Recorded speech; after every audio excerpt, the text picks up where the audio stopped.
აყინსავ ჭამ შუა პარიზში. აი ეს ნაგლათა. რატო არა რა?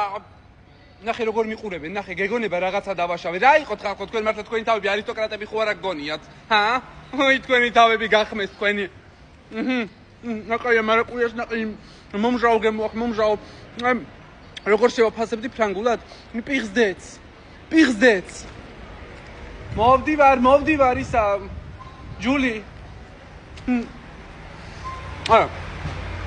აი ეს ხედან, აი ეს ხედან მანქანებში ქალები და ჭყუაზე არ არიან ტაქსის მძღოლებს ეპრანჭებიან. თქვენი თავები გახმეთ. ვის ასწავლით? თქვენ გვასწავლით ქალობას. როგორ არ მინდა ეხლა გეცეთ და როგორ არ მინდა ეხლა რომ რაღაცა. აი როგორ არ მინდა ეხლა რომ რაღაცა. სულელი შვილებო. ქალი რო ველოსიპედზე ესე იკატავებს. ეგეც თქვენი ევროპა. ქალი რო ველოსიპედზე დაждდება ხო იცი რაზეც დაждდება კიდე. მე იტყვით დათუნა მართალი იყავიო შენაო. მართალი ვარ თუ